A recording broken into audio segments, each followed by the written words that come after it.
All right, we're going to call the meeting to order at 1:03. And I'll do a roll call. We have John Bruno, our vice chair. We have board member Matt Shoemaker. We have Deputy Chief McLaughlin. We have Rick Webb. We have Ian McKenzie from the board. Then we also have our Chief Stevenson. We have Lisa Hodgson. We have Lincoln Ludit. We have Sarah Miles, our wonderful secretary that thankfully takes minutes wonderfully. We have also here, we have Brian Kelly from the Sioux Star, and we have James Hopkins from Sioux Today. And via Zoom, we have, hello, Tom, nice to see you. We have Tom Gervais from the Solicitor General's office. We also have Dax Durazio, and is there anyone else online? That's it. So we'll call the meeting to order at 1:04. We would like to begin by acknowledging that we are in the Robinson Huron Treaty Territory, and the land on which we are gathered is the traditional territory of the Anishinaabe, specifically the Garden River and Batchewana First Nations, as well as the Métis people. Whoops, I'm on there we go. Do we have any conflicts of interest declarations? Seeing none. Are there any questions arising out of the minutes, not otherwise on the agenda? Rick, you were not at the last meeting. Anybody? I didn't see anything. Okay. I need a mover and a seconder for the adoption of the minutes from the September 29th, 2022 meeting. John, seconded. Ian, all in favor? Motion to accept the agenda.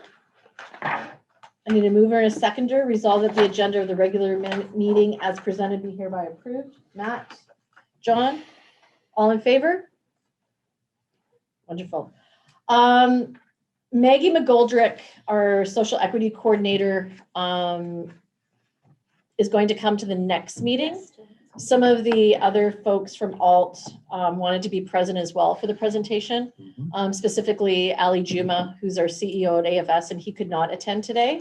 So that's going to get put to our next meeting in November. So we'll have Maggie and Ali and possibly someone else from the ALT, which is the Algoma Leadership Table for those of you that don't know what ALT is. So thanks to Maggie for putting her time forward today, but we will have them at the next meeting, hopefully in person, which I think would be great. So that will be deferred for our next meeting in November. Which, can you believe it's already the end of October? I know, shocking. Yeah. Chief, communications and reports. Thank you. I'm going to take you up to the board account ledger. Pretty straightforward. There's been no activity to worry about in terms of withdrawing anything from that. So it's pretty straightforward. I'll then take you, Lincoln, to the overtime reports. And just to summarize it, in August, we were at 108,763. We're up about 12,000 in September at 120. When we look at the cumulative running total, we're at 804 for the year. This time last year, we were 817. So we are 13,000 under where we were last year in overtime. A similar story is seen when you go to the next slide, when you'll see 3-year monthly staff shortage overtime costs. August, we were 36,000 as a result of staff shortage overtime. And again, that's where you bring people in to offset people that aren't at work. And then in September, we went from 36 to 45,000 in staff overtime costs. Similar story on your staff shortage overtime costs between August of this year in patrol, we were 34, and in September we were up to 43. We were actually down in serve from 2257 to 1558. We did have a lot of sickness and vacation being accumulated in September. That accounts for those costs. However, the good news is, and thanks to the board for the 3 additional bodies in the summer and the 4 that you've given us in September that will go to OPC. Those costs hopefully next year will be reduced because we'll have more staff working and we'll have less backfill issues to be concerned about. you go to the next slide, and where are we in terms of spending our budget? At this time of the year, we're 46.37% spent as of August 31st. This time last year, we were a little more at 47.62. So we're about 1% more or percent less this year in terms of our expenditure. So we're on track in relation to that. I can't speak to what it's going to look like in the next few months, but we're certainly 1% below where we were last year, which is any economist / accountant, not that bad of news. Yeah. Chief, I just have one question. If anyone has any questions, please just let me know. So we have 4 months remaining in terms of staffing, September through to December, because this is as of the end of August. So when you take a look at salaries, do you have an estimate of where we're going to land? Because right now we've got remaining just over 6.6 mil. Mm-hmm. Do you have any kind of, can you give us sort of a? Actually, in fairness, at a high level, I can say that I do believe our overtime costs will be reduced simply because vacation time isn't as popular in October, which we'll be reporting on next year. Yeah. And hopefully our sick time does come down a little bit. That having said that, there are still, when we end up with operational crises, that cause us additional overtime as well. So if we have some serious assaults or crime scenes to manage, that does drive the costs up a bit. Okay, thanks, Chief. Sorry, that doesn't really narrow it down, but it's hard to make a prediction other than that. Yeah. Appreciate it. Okay. So we're going to go into our stats, and instead of doing the monthly thing, simply because month to month isn't always a good one, I'd rather give you the cumulative one, which is a good story. And if you want to flip over there, Lincoln, to the cumulative year to date. So this is comparing August cumulatively, January to August of 21 to January to August of 22. And we see at the top there, we're down 3.2% in occurrences. If you look at our crimes of violence, we're down across all 4 categories. Homicide, robberies are down 56%. Assaults are down 9%. Sex assaults are down 33%. Those are all good numbers. When you go to our crimes of property, you also see the decline, 612 to 418 in terms of break and enter totals. It's down 32%. Businesses are down 23%. Residents are down 28%. We go with theft of motor vehicle from 135 to 104. We're down 23%. Attempts are down. Motor vehicle collisions are up about 29% when you look at it cumulatively from August of 21 to August of 22. I think a lot of that has to do with, I think, less mobility during COVID, and then more mobility now causes a higher risk potentially for more accidents. Yeah. Chief, and regarding the decrease in businesses break-ins, do you consider that the big part of that is the fact that people are in their businesses and doors are open? I think there's more mobility and more Yeah. eyes and ears on the street. Yes, Chair. Okay. I would suggest that. But it is good news for the community when we're looking at that cumulative total, right? So if I gave you the month to month, they're a little more spurious, but when you look at the whole data set, it tends to show that we're on a good course. Any other questions? Okay, so I'm going to move into public complaints then. This year, in September of 22, we had 2 new complaints. OIRPD received a complaint in relation to a member of the community alleging negligent investigations that is ongoing. OIRPD, the second one, received a complaint. It was forwarded to OIRPD, and they chose that it wasn't in the public interest to continue. We're at about the same 32 complaints this time this year as we were last year. So that level of complaints seems to be consistent. Although, as your chief, it's always our goal and the deputies to see if we can continue to reduce that. And leave it at that. Under the use of force data, you can see from July to August, we're up in incidents as well as reports. Firearm went from 1 to 6, firearm drawn 1 to 2. CEW actually went down from 3 to 1. And those occurrences are for your perusal as in the board package. Travel log is in front of you.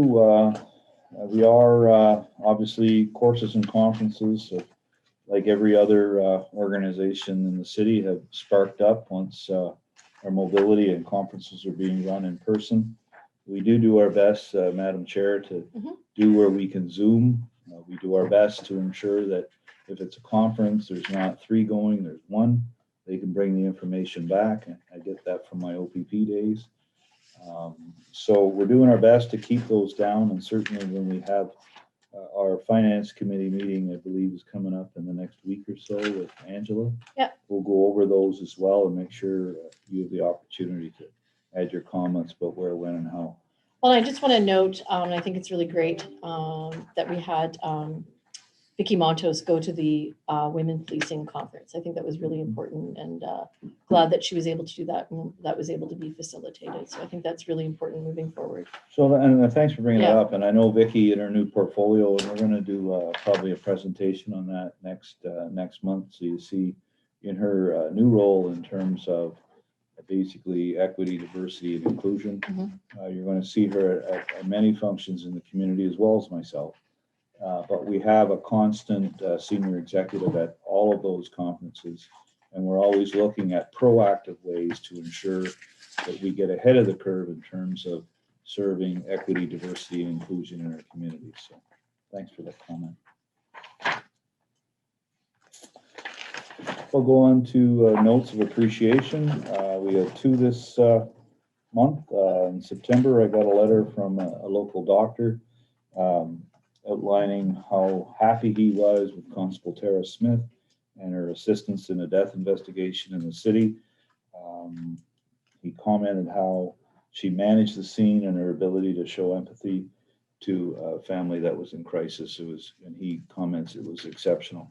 And I can tell you as chief, it's absolutely wonderful to hear comments like that, to how our own officers, most of us from this community, help out our own community and show that compassion and caring in the day and age we live in. The second one is a thank you from the OPP to several of our officers in the Criminal Investigation Bureau on helping on a death investigation that occurred. And they went above and beyond in their assistance and certainly helped the OPP in that investigation. And I must say, you know, across the board, one excellent piece here in the city is that the police agencies, whether it be Anishinaabeg, whether it be the OPP, ourselves, CBSA, we do work exceptionally well together. And I think that is a real plug for this community and public safety. I've worked across the province in 3 different police services, and I must say in this community, I was always impressed with the level of sharing, and if you need an investigation and have independence where we need it, they've always been excellent partners, and I think overall that should be acknowledged as well. Over to you, Madam Chair.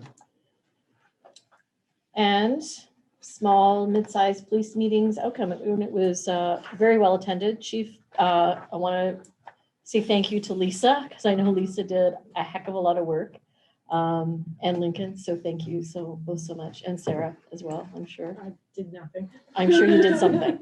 Yeah. So Chief, if you want to give us Yeah, just an overall. So the small, mid-size chief conferences are being held, I think, for at least the last 10 or 15 years, and they are suited for police services of our size. And the basic impetus or mandate is chiefs get together. We have common concerns in terms of our geography, our population, and our issues. We usually have a couple keynote speakers experts that deal with the issues at hand. And so we were fortunate to showcase the Sault Ste. Marie Police Service and the community, by the way. We had 26 police services, 65 people of the ranks, most senior executive across the province. Indigenous officers as well were well represented there, and we were fortunate to have expert speaker Joël Dubois on WSIB files and the case law related to it. And Ricky, you and I have talked about the Schedule 2 agency thing. He was very informative, and really the way these things work is we can have an expert speak, but Bob can pop up and say, well, we're dealing with it this way in the Sioux. Kingston will say we're dealing with it this way, and we all learn from each other. And it's probably, to be blunt, one of the most informative and best use of our time in terms of having, sort of the opportunity to just speak what we're doing in our own communities. The second day, we were fortunate to have Minister of the Solicitor General Kersner here, as well as our local MPP, Ross Romano.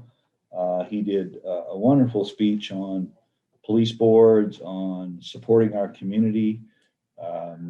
He also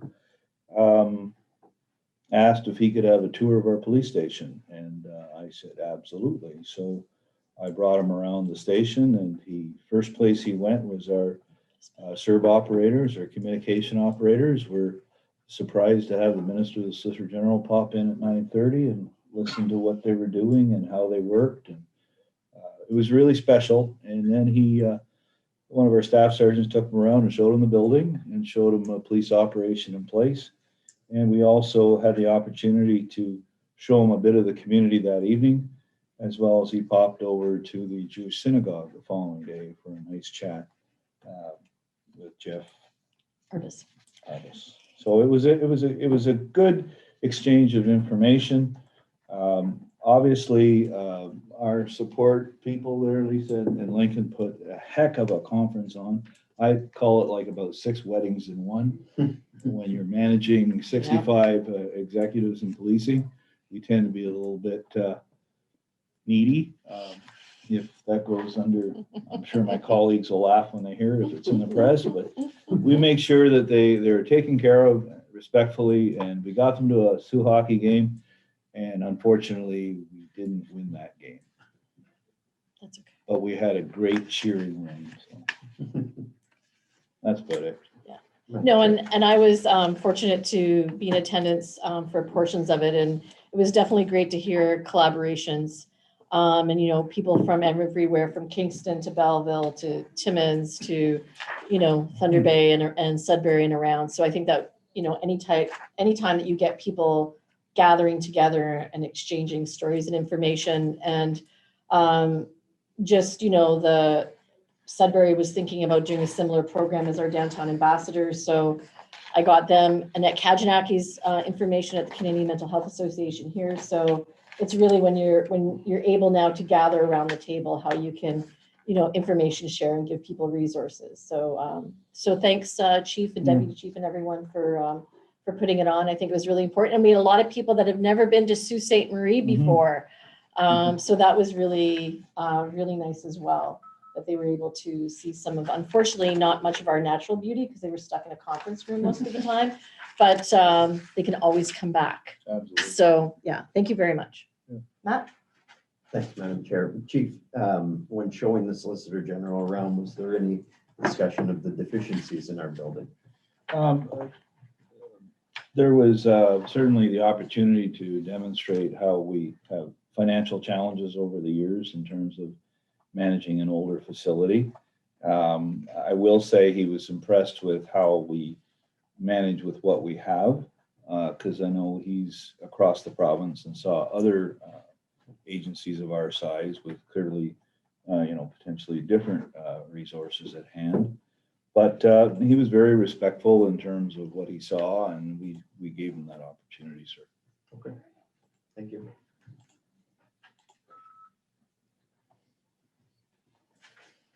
Anybody else? No? Okay. So we wanted to I wanted to. I had this put on the agenda. The Sioux Online article that was published October the 11th, and I'll give my little bit on it, and then I'll let the chief speak to it. So the numero.com website where the article is based on is not StatsCan data. It is a crowd-based platform where you contribute to the data. So if you go on numero.com/Sault Ste. Marie, you can add in like how much a hamburger cost you, Matt, or John, how much you paid for your home. So it is a cost of living based. Yeah, exactly. So and that's exactly it. So data is very based on the individual who's putting it in.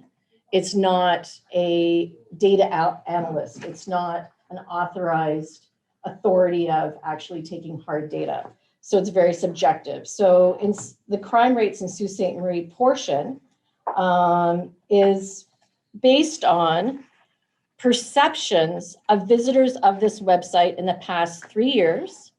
They've had 197 entries, 12 months by 30 contributors. So I really wanted the public to know that this is not data from the police station, from our data analysts. It's not data from Stats Canada. It's not even data from, the Quality of Life Report, the Innovation Center, or the EDC does, or anything like that, or even AWIC. AWIC does a lot of data as well. So this is all you submit your comments or what you feel. So in the crime rates, it's worries, home broken in and things stolen, worries being mugged or robbed, worries car stolen, worries attacked, worries being insulted. So a lot of it is very subjective to the individual. And I wanted it to be very clear that this is not based on actual data that we have as a police service or that StatsCan has. So I just wanted the public to be very aware of that. And I encourage them to go to the website, to look it up and to understand more about it. But it certainly is not an accurate representation of our community, and not just crime data, but also if you even just take a look at the other, cost of living data and things like that. It's very much about the contributor, not the actual reality. So I'll let the chief take over from there. Well, I couldn't have said it better, Madam Chair. From an empirical perspective, it's got, the sampling process of these online data gathering, and then what they call analytics is extremely limited. Nubio is a crowdsourcing global database. It states these data are based on perceptions, as the chair mentioned, over the last 3 years. And when pulling up the crime information in the Sioux, there was only 70 contributors in the last 3 years. And from my standpoint, it's not an accurate depiction of crime in Sault Ste. Marie or its weight in relation to other type of data. And so, from a empirical perspective, the sampling procedures are obviously challengeable. However, I also suggest that, I don't simply, as chief, take this information and disregard it.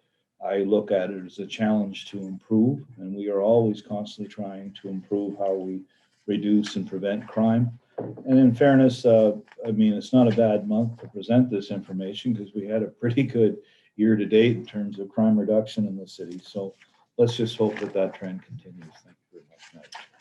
Thank you. Any questions or comments from Matt? There is annually like a Safe Cities report done by, I don't know, is it done by StatsCan? McLean's, okay. Pulls StatsCan data. And if I may, sir, the beauty of StatsCan is compares apples to apples and oranges to oranges in a similar category. And we submit uniform crime report statistics every month that follow a very strict protocol to ensure that we have a sound methodological process across the country. So that way you can compare. Okay, thank you. Anything else? Anybody? Okay. New business? I don't have any new business. Okay. So our next meeting will be November 24th, 2022. So please put that in your calendars. So we're going to adjourn at 1:28. I need a mover. Rick, seconder. John, all in favor? So the regular meeting is adjourned that the board will enter into caucus. We will take a break so that the chief can speak with media, and then we'll return to caucus in about 10-15 minutes.